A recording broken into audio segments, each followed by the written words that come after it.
Hi, my name is McKenzie Loyd. I am part of Professor Kathleen Evans' abnormal psychology class. I am doing my speech presentation over intermittent explosive disorder. My computer is acting as my visual aid to the left of me. I'll grab that in just a moment to show you guys the PowerPoint that I've put together for this disorder and for this speech. I apologize in advance if there is a glare on it. I'll do my best to keep that out of the way so you can see a little bit better. So I'll go ahead and begin. Intermittent explosive disorder is defined as repeated episodes of impulsive or aggressive behavior, and it can also be verbal aggression. It's not always physical, it can be verbal as well. These are shown through outbursts in typically such a way that is not necessary for a situation. It's generally out of context for the situation, out of proportion. For example, I'll get to the symptoms here in just a moment, but I'll use one as an example. Road rage in adults, sometimes I feel like we've all experienced road rage at some point or another. We just act a little bit out of character. We get frustrated whenever it doesn't really need to be that frustrating of a situation. So, a few facts to know about intermittent explosive disorder. I'll leave that there for just a moment. It is generally more common in men than it is in women. It can be characterized in road rage. Another fact about it is that it can often lead to domestic abuse in both the men and women. I don't want to pin that on just one or the other. It is pretty common for both, unfortunately. Whenever somebody goes through an outburst of intermittent explosive disorder, they often feel relieved following that outburst, but then they generally feel some remorse. Typically, when an outburst like this happens, they are either breaking things or throwing things. There's just an angry, aggressive impulsiveness that happens with it. Things get a little out of hand sometimes. So they do feel remorseful, but they also feel relieved. It's like whenever, you finally just get a weight off your shoulders and you feel a little bit better, like you can breathe again. Millions of people fit into the criteria of intermittent explosive disorder.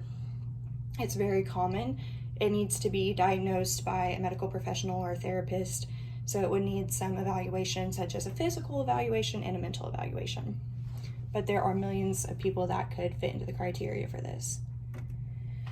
The discovery of intermittent explosive disorder, I apologize in advance. I'm not wonderful with French pronunciations, but a man named Jean Etienne Esquirol came up with a term in 1938 that it was monomanies impulsiveness. That kind of led to the new terming of intermittent explosive disorder. It wasn't quite classified as that yet. This disorder was first mentioned in the first publication of the DSM manual, but it wasn't given the term impulsive or intermittent explosive disorder until the third publication of DSM. So it wasn't termed or called that until 1980. So it had been in the books since 1952, but never given the full name until 1980. What are some symptoms of intermittent explosive disorder? There's quite a few on here, so I'll try to give a look before I start naming them. Obviously rage. I said there's emotional outbursts, just things that just kind of boil up and are perceived in different variations through person to person. Racing thoughts, so sometimes your head's just going 100 miles a minute, you can't keep up with it. So racing thoughts, they aren't always good thoughts though. Irritability is a big one. That's typically what leads to these outbursts. You get irritable, you just get very frustrated very quickly. The fuse is short, your temper's short. Tremors are another one in certain people. This isn't as big of a symptom as others, but tremors are possible, as well as heart palpitations and pressure in the head. So some people feel like they get a little bit of a brain fog going on before this happens. They get a little pressure in their head. I looked up a case study on intermittent explosive disorder. I found this one to be very interesting. It is the case of a 31-year-old man. This man was happily married. He began feeling a little depressed and out of state whenever his wife caught him having an affair with a known relative in their family. She quickly divorced him. After this happened, he was in a serious motorcycle accident. Whenever the motorcycle accident occurred, some injuries happened to his facial area as well as his head, just the upper body area. And he was able to taste his own blood, and he became addicted to the taste of his own blood.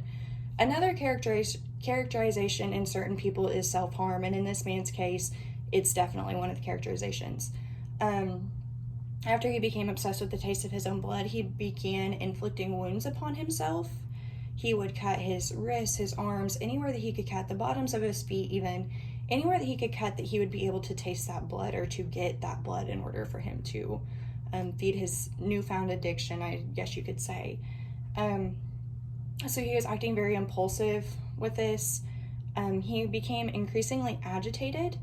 It wasn't until he was in therapy that he began to calm a little bit. They did use medication therapy with this man as well as talk therapy. He was still not really showing any signs of improvement within his treatment until his ex-wife showed up. She agreed to come to therapy for him, and he began to calm a little bit more. After the medications took full effect and well effect, he started to show more improvement. There was nothing on the case study if the man and woman ever got back together or anything, but I know she played a very crucial role in that. It subsided his impulsiveness. He began to calm a little more and relax, and it started to subside. So it's not always a full life thing. It can just kind of come on in bouts of stress, things like that, but it's still, it still lasts for a while. So intermittent explosive in children. It can be characterized a little bit differently in children, and it's typically not diagnosed until they're in their mid-teens to early adulthood ages. Here's a little bit on children. Though it can be diagnosed as young as 6 years old. So it's short episodes of intense, uncontrollable anger or aggression with little to no triggerment. I've had the opportunity to speak with child therapists, and they told me, children who show signs and symptoms of intermittent explosive have often been in homes with abuse or neglect, things of that sort. So it's typical in children with those home lives, it would be a little bit more understandable and a little more conceived, I guess. So like I said, it's generally diagnosed in the late teens, early adulthood, but it can be diagnosed as young as 6, depending on environments, variations, as well. Genetic factors can play in intermittent explosive disorder. Some people lack serotonin more than others, and it kind of catches up in this sense. It's not always the case, but it can be sometimes genetic. So there is no single treatment for intermittent explosive disorder that's going to work in all cases. Just as in general with anything else, it's not always going to work for everyone, just one sort of treatment. So like I said with the case study of the man, they use talk therapy as well as medications. Generally, psychotherapy or talk therapy is used, but people can often use SSRIs or mood stabilizers, give them some time to take effect, see if they're working for these people.